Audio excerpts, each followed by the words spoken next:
Senior Fellow Paul Stairs. The initiative is really focused on three areas: achieving peace, how can a just and durable peace deal be reached; preparing for and realizing Ukraine's economic reconstruction and recovery, what needs to be done to boost economic growth and rebuild critical infrastructure; and thirdly, building a framework for Europe's long-term security. In these areas, as well as the state of play in Ukraine, those will drive the issues of today's symposium. In a moment, we'll play a short video that explains some of our work in this area, but before we do, I'd like to provide just a little framing context. Russia's full-scale war in Ukraine just marked its third anniversary, just a week ago, and President Trump is determined to bring a swift end to the conflict. Needless to say, we are meeting at a particularly dynamic time for the situation in Ukraine and the relationship of the United States to that conflict. And as a response to that dynamism, we have a full day of sessions in store for you, including this morning's keynote address on the path to peace in Ukraine, Ukraine and the future of European security, and reconstructing Ukraine. It's in that spirit that I have a great privilege of introducing this morning's speaker for the keynote discussion, General Keith Kellogg, Assistant to the President and Special Presidential Envoy for Ukraine and Russia. He previously served as the National Security Advisor to former Vice President Mike Pence and Chief of Staff and Executive Secretary of the National Security Council in the first Trump administration. And our presider this morning is Margaret Brennan, the moderator of Face the Nation and the Chief Foreign Affairs Correspondent for CBS News. We're also lucky to have her as a member of the CFR Board of Directors. After the introductory video, General Kellogg will come up to the podium, give some framing remarks on Ukraine's path towards peace. Then Margaret will come up and moderate a session with him before taking questions from all of you. We also have about 300 people on Zoom. And after that, we'll move to a panel on Ukraine and the future of European security to discuss how the war has upended the region's security and how the NATO alliance might evolve. All of this is made possible with the support of the Wachenheim Program on Peace and Security, and we're very grateful to the Susan and Edgar Wachenheim for their support of the Council more broadly. I'd like to remind you that today's discussion is on the record, and with that, we'll turn to our introductory video. Thanks for joining us this morning. More than 3 years since Russia's full-scale invasion of Ukraine, the conflict has devolved into a war of attrition. The war has exacted a heavy toll on the Ukrainians and the Russians alike. Hundreds of thousands of Russian and Ukrainian soldiers have been killed or wounded. Millions of Ukrainian civilians have been killed or displaced. Ukraine's infrastructure, from residential buildings to the energy sector, has been damaged or destroyed. Against all odds, Ukraine has prevented Russia from achieving its initial objectives and maintains control over hundreds of square kilometers of Russian territory after a surprise offensive in the Kursk region last summer. But Russia continues to occupy some 20% of Ukraine, making significant gains late last year. Now, Ukraine's future and the broader transatlantic security relationship is in question. Say this, I believe I will be able to make a deal between President Putin and President Zelensky quite quickly. Here at home, President Donald Trump has promised to deliver a quick end to the war. The United States has benefited from the order and stability that's existed across Europe for the greater part of the last century. But questions abound about the United States' role as Europe's security guarantor and the future of economic and military assistance to Ukraine.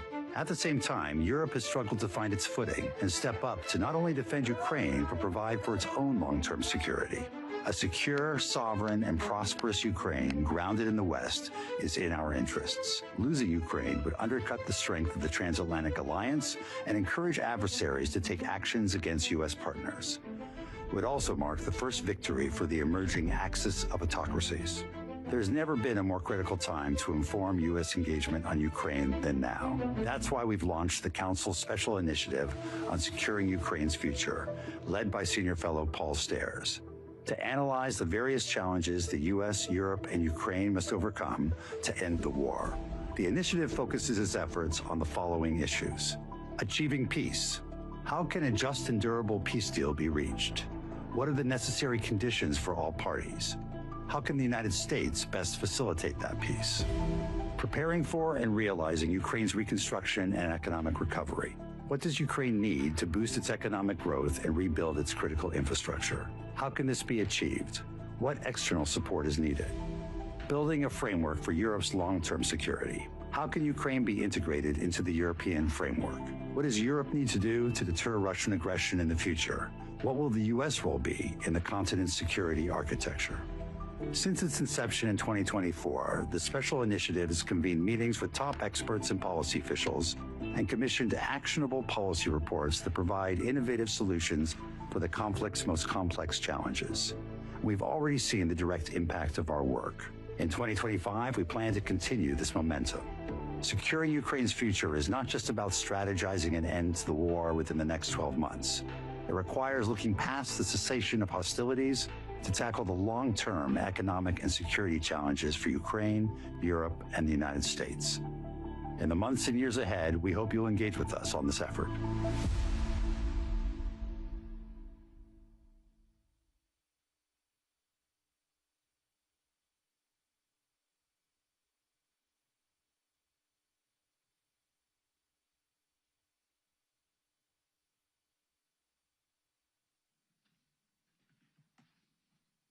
Well, thank you to the Council and President Froman for the invitation to speak to you today.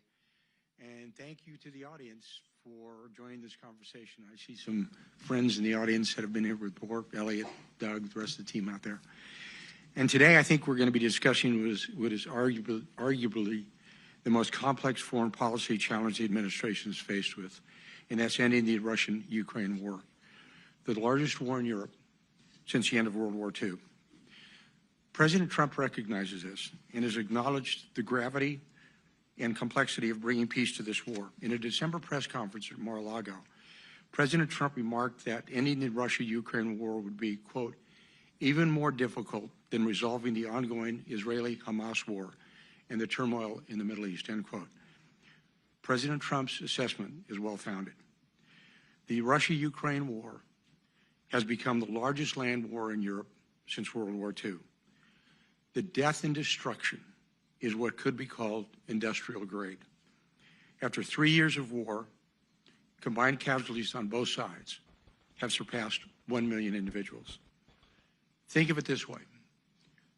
Just on the Ukrainian side alone, more soldiers have been killed, the Ukrainians, than the United States lost in the Vietnam War and the Korean War combined. Russia has over 490,000 soldiers deployed to Ukraine, a force that is larger than today's active United States Army. Russia has destroyed Ukrainian cities like Mariupol, a city the size of Denver proper. The city of Izium, a city that I visited, a city of 70,000, now holds less than 20,000, where when I was there, cooking was done in the streets because of no electrical power. The hospitals were running on generators. Russia's actions have been a catalyst for a broader crisis throughout Europe, to include ongoing refugee, energy security, food scarcity, inflation, and defense readiness issues across the entire continent. I've seen the destruction of Russia's war firsthand, having visited Ukraine, including the Donbass region. While the kinetic action and direct military engagement of this war is bound to Russian and Ukrainian territory, this war is ultimately being waged by a competing alliance structure who are all proxies to this war. Russia's war effort has led to a deepening of alliances with the Chinese, the Iranians, and North Koreans, where the Europeans are supporting Ukraine by proxy, in a simple fear that if Russia is not stopped in Ukraine, the war will spill over to the rest of Europe. Recently, spending 3 days at the recent Munich Security Conference talking to them, their fears and concerns look palpable.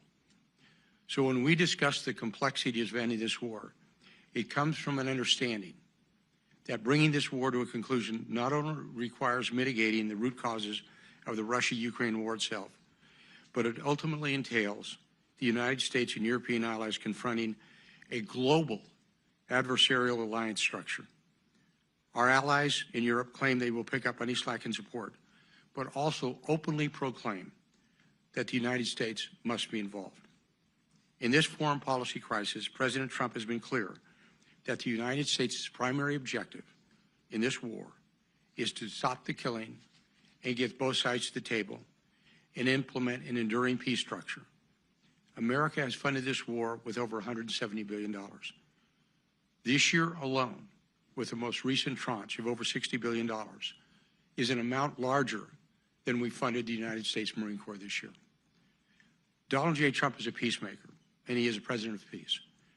President Trump has committed to the American people that he will put the interests and security of our citizens first, and he will keep our nation out of endless wars.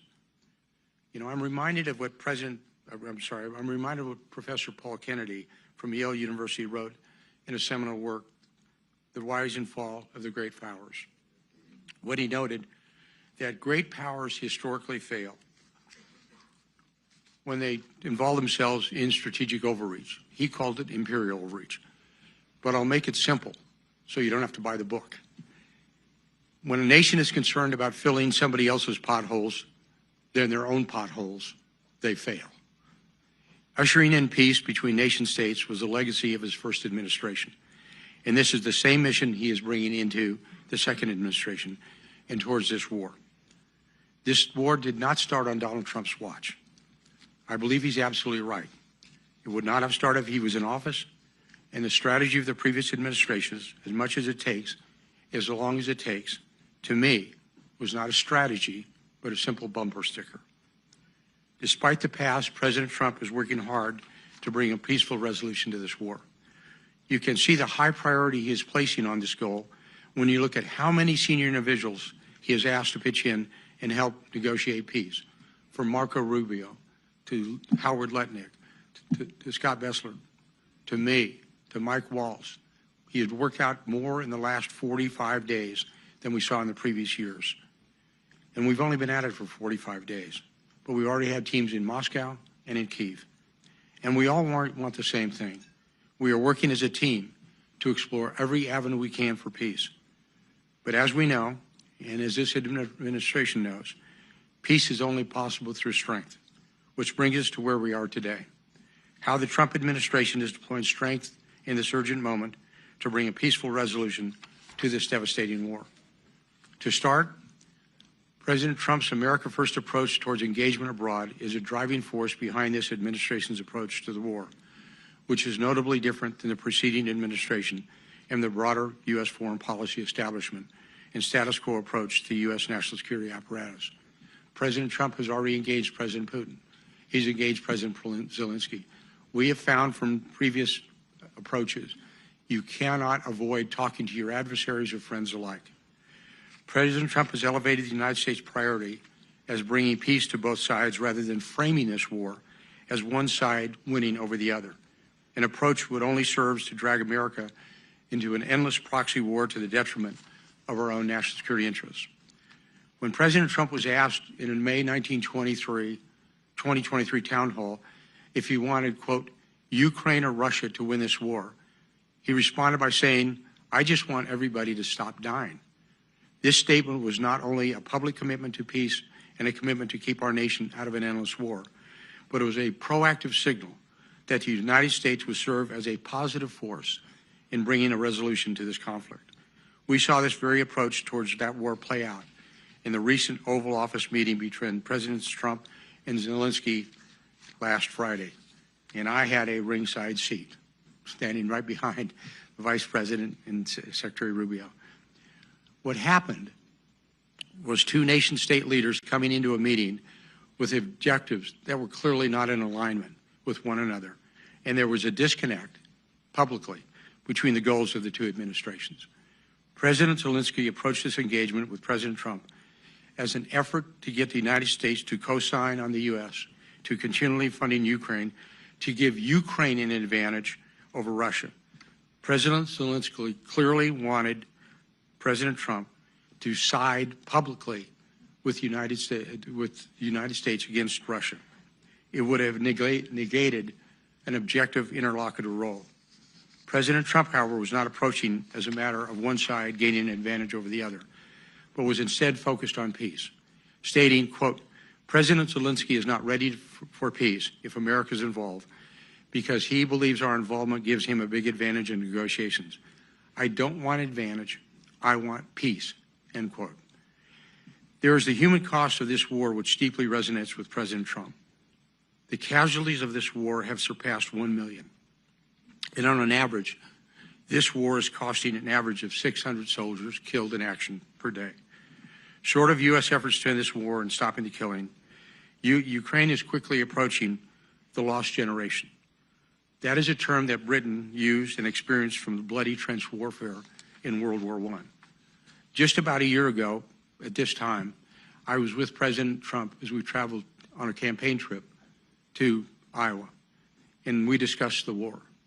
He is not new to the issue of conflict resolution. He understands the damages of war and what it brings.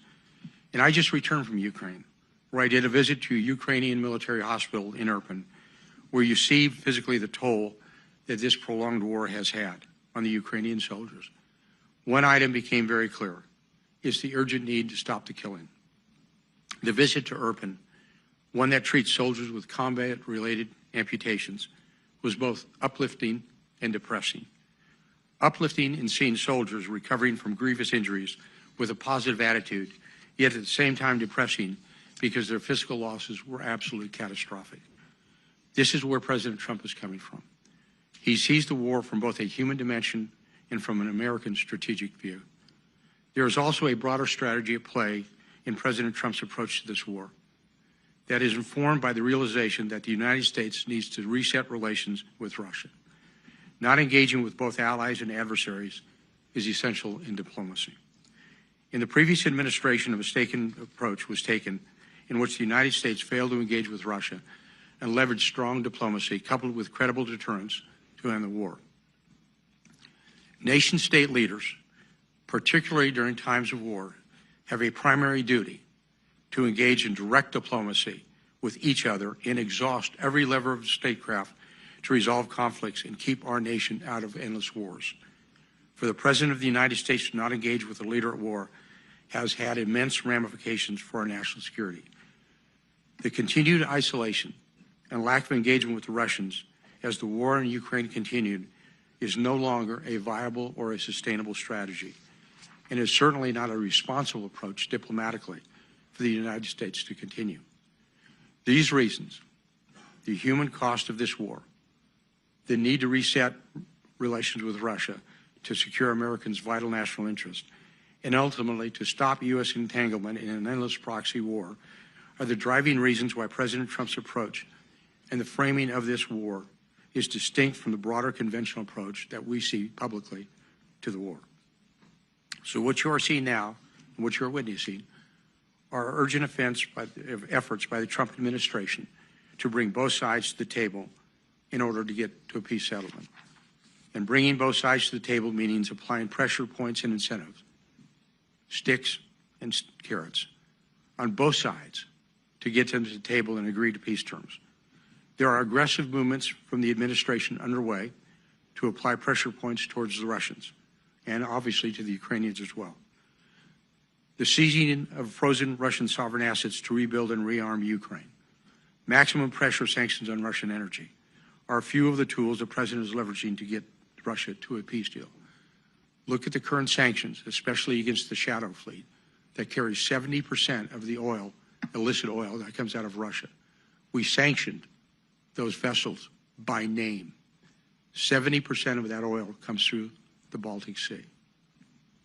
The President has been clear that all options are on the table to end this war. For Ukraine, the President is also applying both pressure points and incentives to get Ukraine to the table.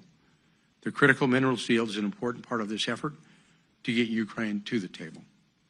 And President Trump approaches diplomacy and engagements in a very transactional manner, with economics as the foundation and driving force behind international affairs in President Trump's America's first, quote, transactional diplomacy, end quote, model.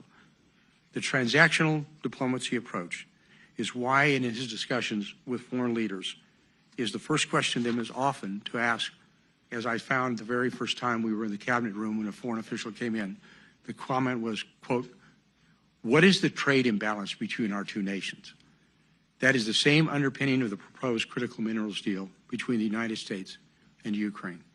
It sets a foundation in which the United States can receive a direct return on its investment in Ukraine. The United States has been Ukraine's leading partner in supporting Ukraine's defensive war from Russia to the extent of over $170 billion.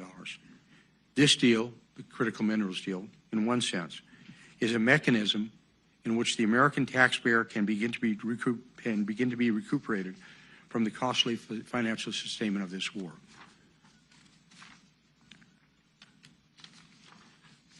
More broadly, however, this critical minerals deal also offers a partnership deal between the United States and Ukraine, which can underpin a security architecture for Ukraine going forward.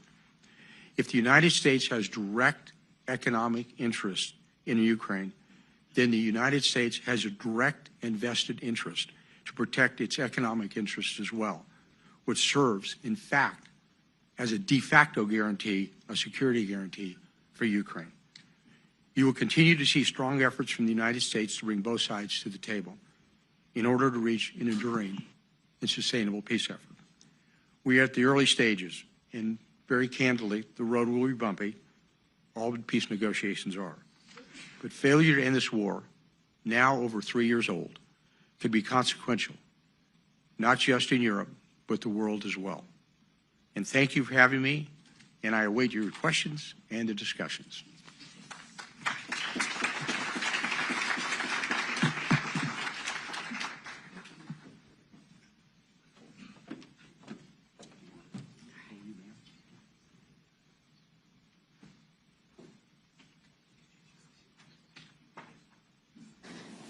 Thanks to all of you for joining this morning, and thank you for your remarks. Thanks.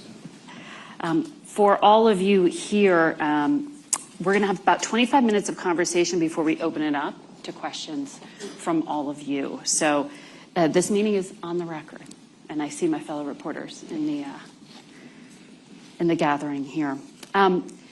There are a lot of very specific questions. I know you don't want to talk in specific terms, but we have seen just such a flurry of news in the past 24 to 48 hours from the administration, including the CIA director just yesterday going on Fox News and announcing that intel sharing with Ukrainians was being cut off. My network, CBS, is reporting that's all intelligence sharing, including targeting data for U.S.-provided weapons like HIMARS.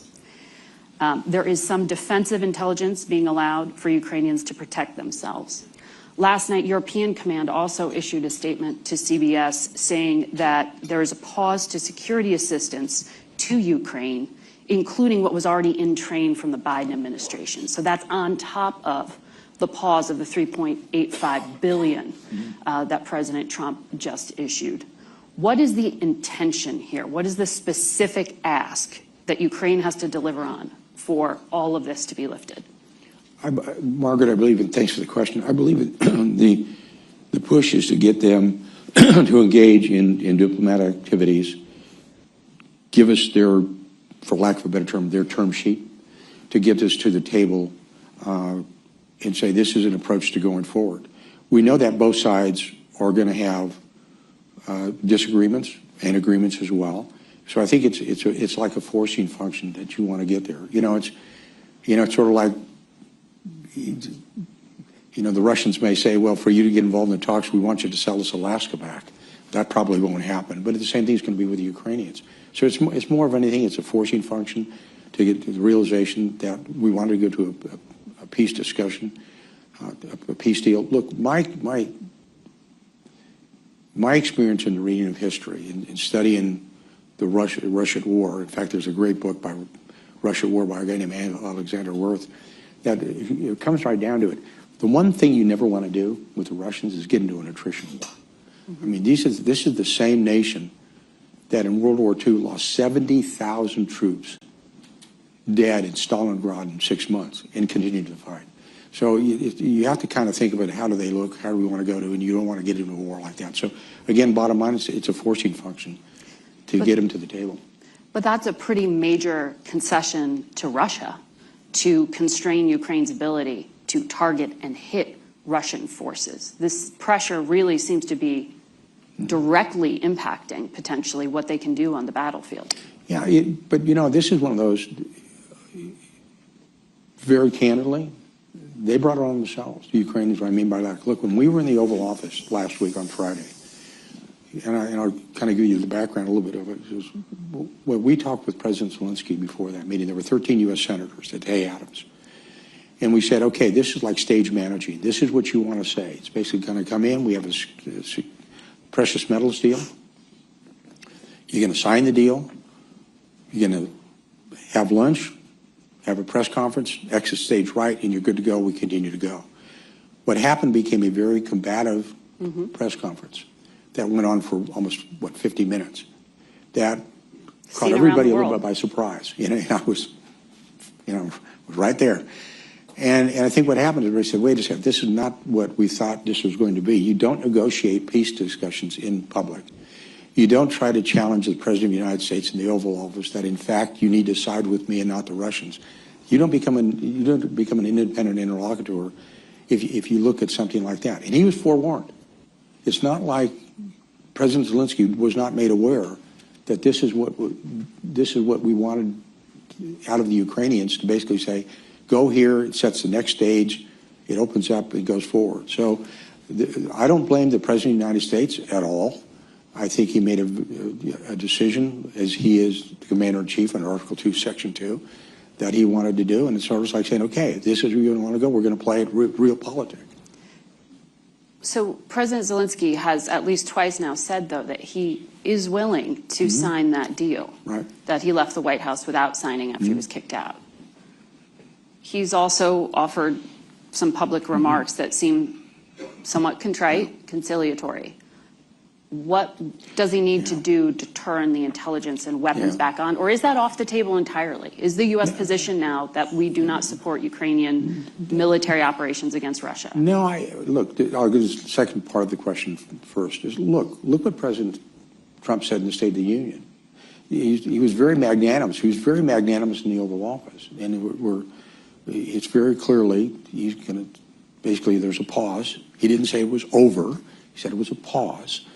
Of it. And how long is the pause? Well, here's where, and I'll answer the first part of the question now, because it's a great question. Look, my experience working with him is, it's sort of like if all of you have a contract. You sign a contract for a car, for a house. Before you go forward, you have a signed contract. And part of it now is, okay, sign. The reason he came to the White House was to sign a document that was going to say, this is us going forward. It's not signed. My point would be, and my personal belief would be, you don't move forward until you get a signed document, period. When we get a signed precious metals deal, and he had an option to do that when I was in Ukraine, and they didn't do it. They had the option to do it last week and didn't do it.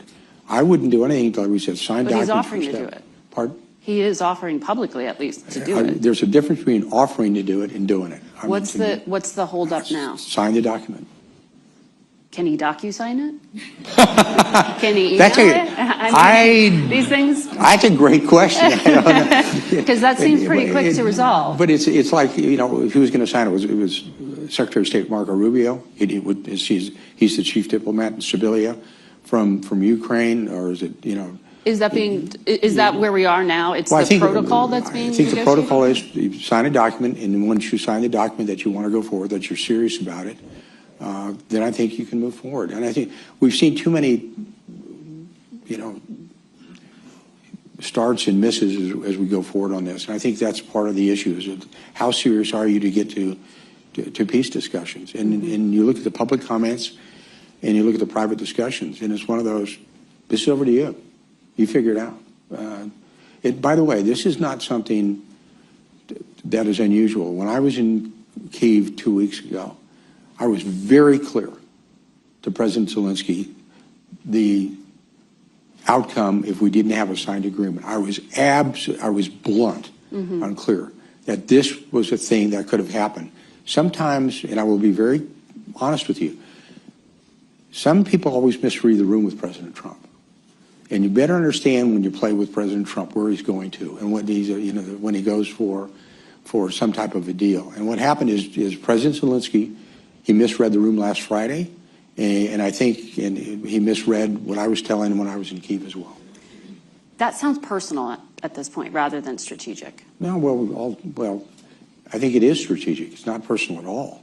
I think what it is, it shows a negotiating style, It shows an understanding of what you're presented with, and it's basically that's how negotiations work. Negotiations are a lot of times personal.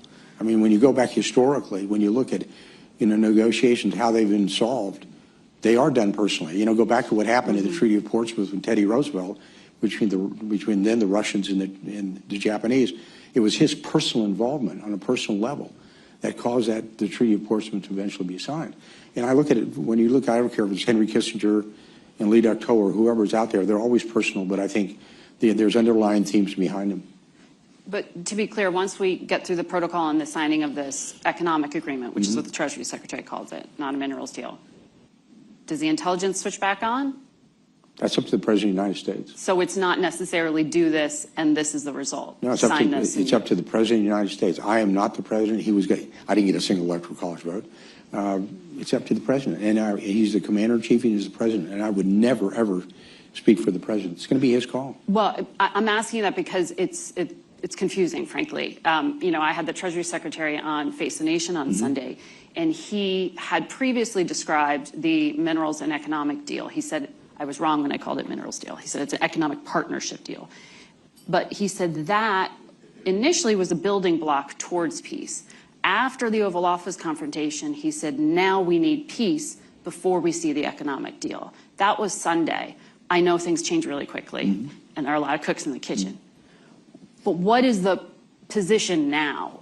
It still sounds like it's an open question if U.S. military and intelligence support for Ukraine will ever be turned back on. Is that right? Well, I look at the word and define the word pause. Pause did not, the President of the United States did not say it is ended. He said it is paused. That is transitional. And he is the one who makes the decisions. No one in the administration, none of us, should ever try to speak for the President. That's his call. And I would leave it up to him to make the decision when he thinks it's equitable or when a pause should be lifted. But to me, Margaret, I think he's got a great team of advisors around him, from Marco Rubio to Scott to Howard to Mike Waltz to that whole team that you see there. It's a synchronized team. We're all in sync together. We were all talking about it. The lines of communication are open, but we all say, one guy owns this, one guy runs this ship. I'm a Westerner, and a Westerner, you've ever heard the term, you ride for the brand? If you ride for the brand, the trail boss is Donald J. Trump, then you ride for the brand, you're with him. So you are based, you have an office at the State Department. And at the White House. And at the White House. Steve Witkoff, the envoy to the Mideast, is also now involved in the Russia portion of this. He also has an office at the State Department. And in the White House. And in the White House. Okay. How much coordination is there between the two of you, or is this completely parallel? No, Steve's a great guy, and we've got a really good relationship. And my deputy, John Cole, and Morgan Ortegas are working well together. We talk well together. My offices in the state are on the 7th floor. His are on the 5th floor. I know where his offices are in the White House, and we're in sync together because we understand the importance behind it. And I think what's happened is because the relationship that Steve has on the Russia side, that actually started because of MBS, Mohammed bin Salman, the Crown Prince in Saudi. And he brought in Kirill Dmitriev, who is the interlocutor with Russia. He runs the Sovereign Wealth Fund. And so he brought them together. So it made a lot of sense to strategically say, okay, with Steve, and I'm talking with Steve, is Steve, you run this lane really hard, and I'll run this lane really hard, and we're like this together. We're talking about it, and we're sort of comparing notes that we want to be and providing that. And Marco Rubio made a great point when he was asked about it, because he was asked on a program about the special envoys. The beauty that Steve and I have is that's all our focus is. I'm focused on this and he's focused on that. We build our teams out that way, and it makes it really good. So that's a long answer to a short question, but Steve and I are in sync. We're together. We talk.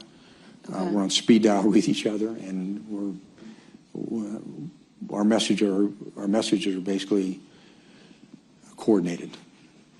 So Envoy Witkoff was on Face the Nation recently, and when I was asking him about this, the 3.5-hour meeting he had with Vladimir Putin, which I think all of us would love to be a fly on the wall for that one. He said he went by himself. There was no foreign service or intelligence officer with him. There were translators. He said 2 in the room. Were those U.S. translators? I don't know. When he did that interview... If you say he didn't have anybody with him, probably not. That's what he said. Yeah. Yeah. So were there notes from that meeting? Is there any record? I wonder, because that's an extraordinary amount of time with Vladimir Putin. Yeah, there were notes that were brought back, that Steve brought back. And so we are aware, it's sort of like a quid pro quo, where you want to go and what you want to do, and the discussions that were made. And it's their term sheet, essentially? Well, I use the term sheet, and term sheets, the answer is, yeah, in generalization, but it's like when I say term sheet, that's when I kind of made, obviously it wasn't a bad joke, but the fact is, like, they want Alaska back. Nope, not going to happen. It's, but we have an indication of where the Russians are, and we want to do the same thing with the Ukrainians as well. And to me, we had a wonderful opportunity to get there. So lost it. Envoy Witkoff said on a different network, but I read the transcript, that the framework for a peace deal between Ukraine and Russia is the Istanbul Protocol Agreement. Yeah. Is that the framework you are working with? No. Here's why, we both work from different, that came out of the Russians, said maybe you go there. To me, when you look at the Istanbul Accords, you know, that happened 30 days after the invasion. And the demands in Istanbul were fairly significant on a very weakened Ukraine. And here's where I will agree with what Steve said. And Steve said it's a departure point. I think that's a good word to use. It's a departure point. At least, but I think you have to look at those. I don't believe for all of us that is an equitable framework. And I think we have to develop something entirely new. You can start from that position if you want it with the Russians, but that is going to be something up to the negotiation teams going forward, what they want to look at. And I know that President Erdogan would obviously like to use that as a starting point. But I think any reasonable person has to look at what those accords actually said. Right. And you read each one of them quite clearly what was demanded. And I think now when you look at it, even though Ukraine at the time was agreeable to some of the conditions there, you have to look at the time frame when that was done. And that was when the battlefield was in flux. It was 30 days after the start. They were still fighting around Bucha. You know, they were still trying to evict them from Kharkiv, the regions around Kharkiv, and it was a pretty strenuous fight. So you have to go to today. You can't go back 3 years ago. Yeah, the Institute for the Study of War issued an analysis of that, saying the draft protocol leaves Ukraine helpless in the face of future Russian threats of aggression. It sounds like you agree with that assessment. Yeah, I think it said it also restricted any bilateral security agreements. So this is not the Trump administration position. No, I think Steve made the comment as a general comment. It is not the Trump administration policy because they haven't made their policy. You know, the president said this is where we're going to be because we haven't got to that point yet. You know, that's what, you know, I like the term sheet. We know that what the term sheets are going to be, and then you can, you know, pivot from a known point and say, okay, this is where you're at. In your remarks, you use the phrase "a credible deterrence to end the war." In your mind, and you have a military background, obviously, what does that mean? Because that could be interpreted as a security guarantee. Yeah, well, I think when you look at it, there's a tendency to default to kinetics.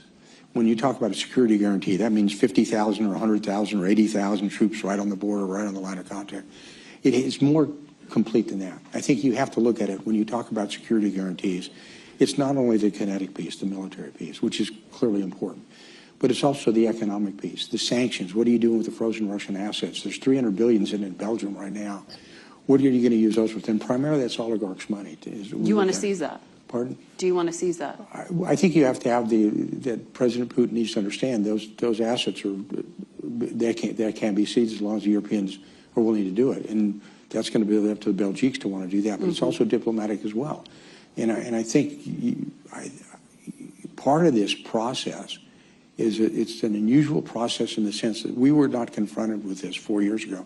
You know, when 4 years ago you looked at North Korea was, think of a quad chart. The North Koreans were over here, the Iranians were over here, the Russians, you know, were over here in working that issue, and the Chinese were over here.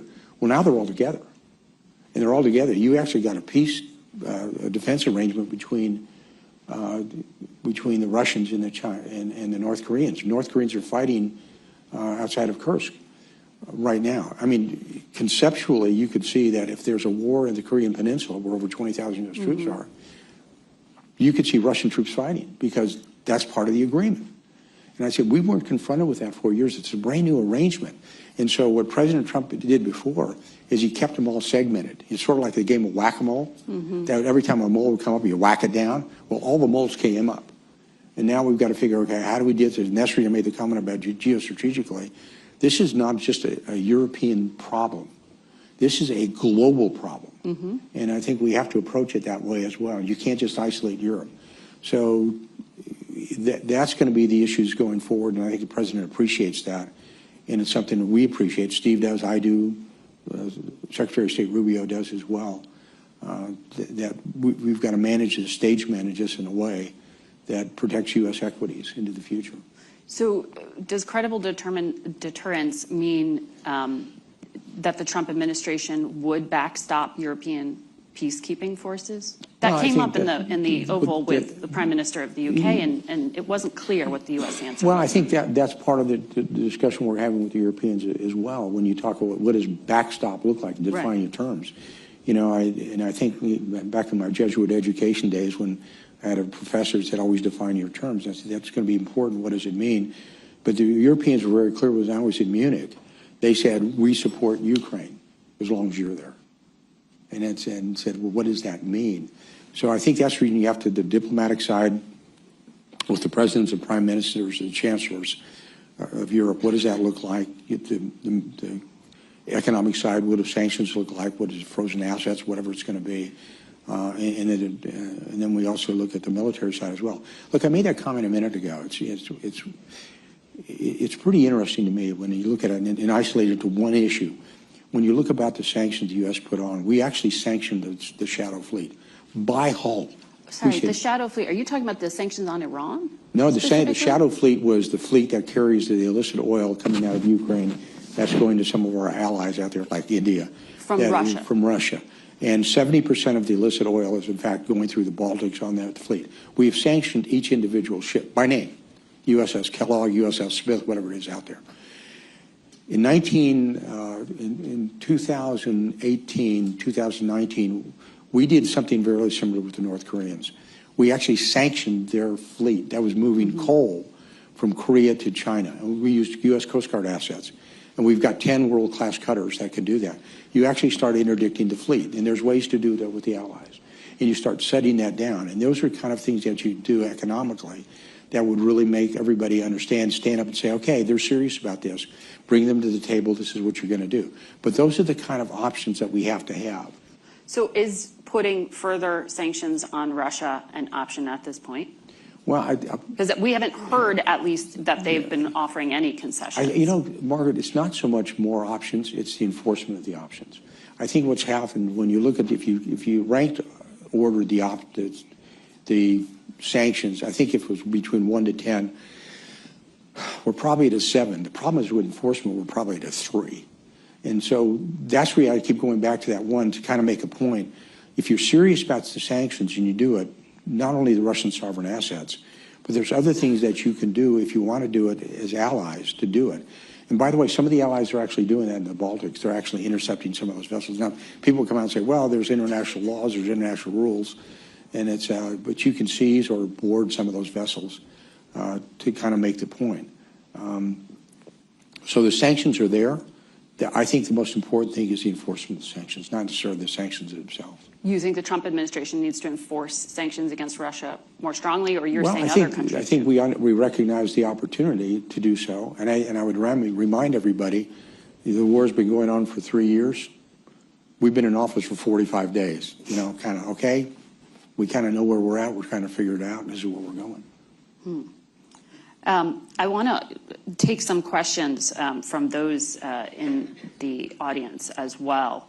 But as we gather those, can you quickly tell us what is in the economic partnership deal at this point? Well, Have the terms the changed? deal, you know, when we talk about, and you know, I'm going to be honest with you, you know, if a precious metal hit me in the face, I probably wouldn't know what it was, but I do know what they are. And I think part of it is just not only oil infrastructure, but the rebuilding of that infrastructure. But also you're looking about some precious metals. And I'll use titanium as an example. You know, titanium is, they export it, we import it. And it's designed for a lot of things that we use in the defense establishment. And the ability to reach and to use those. And here's the thing, and when I was talking to the president about it, I said, one of the things we probably ought to do before we really lock ourselves down is get the U.S. Geological Service to actually inventory that. Because the last time that those precious metals were even inventoried were done in the Soviet days. So you're kind of taking a little bit of a leap of faith in what's actually out there. We do know that it's called the Ukrainian Crescent, and it's on the western part of the Dnieper River, that there's a huge crescent of those precious metal areas that are there. Some of them are also, by the way, in Russian territory, Russian-occupied territory now.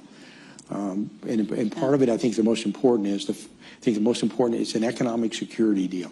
And what I mean by that, and we tried to get across to President Zelensky and his team, look, when you get involved economically with somebody, I don't care if it's setting up McDonald's hamburger franchises or the precious metals, you invest yourselves diplomatically, militarily, economically, in the future of this country. And that's what we're trying to get across to them. That, look, this is something that is a big deal for us because President Trump is a transactional leader, and transactional starts with economics. And so we thought this was a good start for Ukraine and for an alliance that will continue to build with the United States and Ukraine. Michael Gordon here in the front row has the first question here in Washington. Thank you. Michael Gordon, Wall Street Journal. Sir, you're a retired Army general and you're familiar with the battlefield situation in Ukraine. What is the concrete effect of the abrupt end of military resupply to Ukraine and the end of the provision of intelligence and targeting data? The Ukraine may take some time for their military supplies to run down, but the cutoff in intel does have an immediate effect. In your judgment, what's been the effect to date, and what's going to be the effect if it continues for another week or two or three? Well, Michael, thanks for the question. I think the best way I can describe it is sort of like hitting a mule with a 2x4 across the nose. You got their attention, and it is significant, obviously, because of the support that we give. Okay, but it's one way to get your attention to do it. But it's a pause. It's not an end, and it's then up to them to do it. And I know that the allied partners that has anything to do with U.S. support as well are kind of paused as well. So anytime as a military person, anytime you displace assets, primarily from the intelligence community, it's pretty significant. And I'll use unclassified reports. There are certain reports that allow certain aircraft that allows people to see deep, that we basically said this is unclassified reports on the news that have been withheld out there. So it's like, okay, what do we see with their aviation assets, the Russian aviation assets? What does it mean? And I think that's important. But it's sort of like, okay, we're trying to get your attention. Okay, this is serious. This is what the support means. They understand it. You know, we had John Ratcliffe's counterpart, Malyuk, was here last week. He knows, Ratcliffe knows. I made it very clear when I was in Kyiv, the potential for this. It was almost like, well, okay, we hear you. Well, okay, no, we're serious. We're deeply serious about this. And it's not to let them know that it wasn't that we're not serious. We let them know that this president is very serious about it, and we're going to end this war. And this is one way to make sure you understand we're serious about it. So is it hard? Of course it is, but They didn't, it's not like, Michael, it's not like they didn't know this was coming. They got fair warning it was coming. I told them, and they were told last week as well. It sounds like you're saying there is going to be a significant impact on the battlefield. Do they have enough gear to get them until the summer? I think we're okay. I think the pipelines, they have an ability with the assets they've got to continue to prosecute the fight, to do it. But let's be obvious, let's be clear about it. I mean, as a military person, I don't care who you're supporting. I don't care if it's Uganda or Rwanda or whomever. If you take away support like that, of course it's important. We know that. But that's one of the reasons why it was done. It's almost like, can I give you an example, a personal example? And, I've got 2 granddaughters, and their nickname for me is Pop Pop, okay? And sometimes when I talk to them, I'll stray. I'll go, and they grab me like this, and they say, Pop Pop, listen to me. Okay, this is one of those, listen to me. We're serious about this. And you need to understand we're serious about this. And this is one of the ways we made sure they understood. And I think as a result of that, they realize we're serious. And they need to get serious about it as well. That Michael, and to go back a week, that 50 minutes in the Oval Office was entirely preventable. President Trump was very magnanimous in that for the first 30 minutes. I'd ask you to go back and look at the tape, not once, but 2 or 3 times, and everything he did. And that went, as the term is, that went south real quick. Mm-hmm. Jill here in the center of the room. Thank you very much, General Kellogg. Jill Doherty from Georgetown University. I wanted to ask you about Russia. I believe you said that the administration has seen a change in Moscow. Could you define exactly what that change is?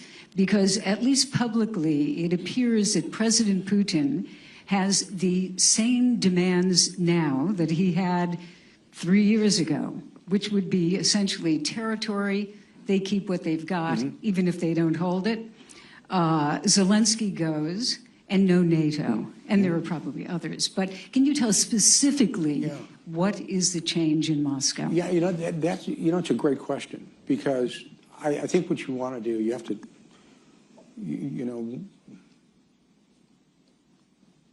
I think leaders have to talk with one another. And President Biden didn't talk to Putin for over 2 years. President Trump has. So starting the changes, we're talking. And that doesn't sound like much, but it's important that you've got leaders talking. The second is, of course, they're going to make their term sheet large. That's the reason I made that comment about who knows what they're going to ask about, but that's a starting point. It's not an end point. I go back at the start of the SALT negotiations years ago when I asked the leaders who were running the SALT negotiations. Ed Rowney was one of the guys who led that. And he said, understand how you negotiate with the Russians. When you come into a room, 2 doors, you come into a room. Americans come into a room and negotiate, we walk halfway across the room. The Russians come in, they stand on the side of the wall. So what do the Americans do? We go we go another quarter way across the room. And we understand how they negotiate. We know what's going to happen. But the fact is that their talking is very, very important. And I think that's the first step. So when you say there's a change, they're willing to talk about it. And I think, so it's not necessarily what the terms and conditions are. Look what President Trump has said about that. I mean, he's been pretty good about what he said. He said basically all options are on the table for the United States where it wants to go. And he's made that very, very clear to President Putin when he talked to him and when Steve Witkoff talked to him as well. So I think the very fact that you're starting to talk is important, because you don't know where they're at until you get that term sheet. And I think we've got a preliminary. We kind of know where they're coming from and knowing what they want to do. We kind of need the same from the Ukrainians. And then you kind of put them together and you say to the president, our president, okay, Mr. President, this is what it looks like right now. This is what the picture looks like. Now, this is where we think, as a team, this is where we think that you can give and take and where you want to go. So are we down to the absolute end state? No. But remember what President Trump said. He actually talked about the potential of getting territory back from the Russians. He said that. That's a public comment from him. So Which territory? Pardon? Can you Well, tell he us didn't what? say. It's almost like, you know, remember the president said he was going to end the war in 24 hours. We didn't say what day, what year. So I think this is good that they're talking, and I think both sides talking is very, very important to get there. And look, this is, let's be very, very candid about it. There's no love lost between Ukraine and Russia right now. But this war is a war that, and when I've been over there, I mean, the loss of humans is critical. And in fact, by the way, and the reason and I know I'm diverting just for a bit on that is, I actually talked to President Trump on the campaign trail well over a year ago, and we talked about this thing, the lost generation. It's real.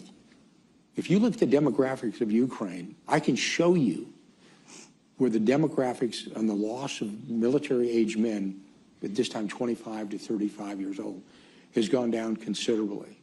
Plus the amount of people that have left their country right now, middle-aged men, military-aged males as well. And we're talking over 100,000.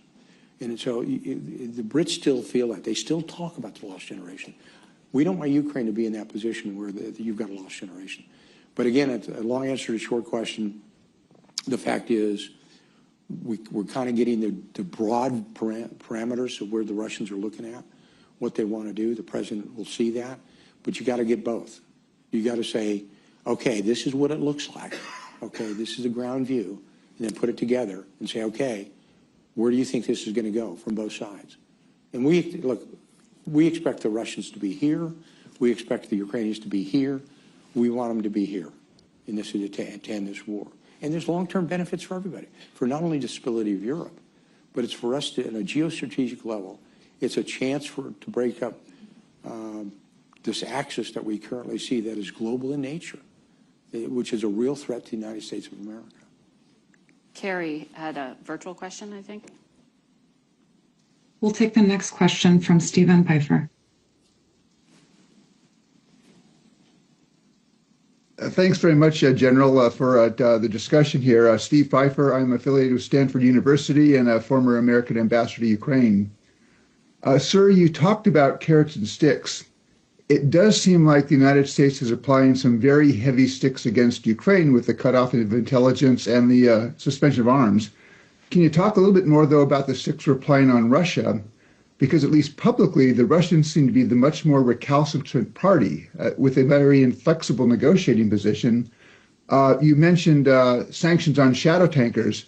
Has the Trump administration sanctioned additional tankers? You said something about seizing assets. Are we now moving to seize the Russian frozen bank assets? But what are the sticks we're trying to apply on Moscow to get Russia to become more accommodating? Because right now it does look like we're leaning pressure really on the Ukrainians, but not on the Russians. Thank you. Okay, thanks for the question. Okay, and I'd challenge you with this. And it's almost a binary, it's a question with a binary answer. Do we have a term sheet from the Russians, broadly? And do we have a term sheet to Ukrainians? The answer is yes and no. So when you look at applying the pressures, we understand the pressures, but we kind of understand the pressures we can apply. Again, I remind everybody, we've only been at this for 45 days. To get there, but we know what we can apply pressures where they want to go to. But they reached out fairly fast. Steve Witkoff went to Moscow, was able to talk with Putin for 3 hours. There was a call that was made between President Putin and President Trump.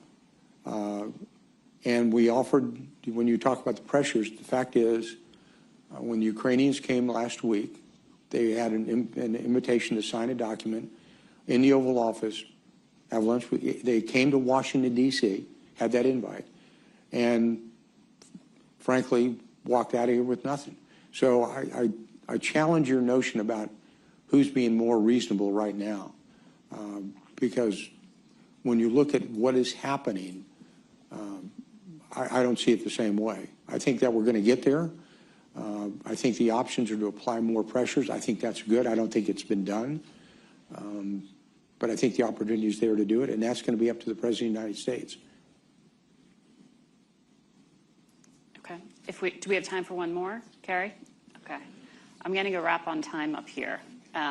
but it sounds like you have a lot of people here who want to talk to you. So I'm gonna leave it here for us today. Thank you all virtually for tuning in. Thank you, General Kellogg, as well, for your time and for taking questions.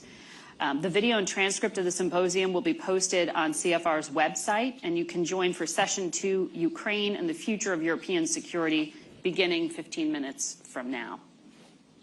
Thank you. Thanks, Margaret. Thank you, General.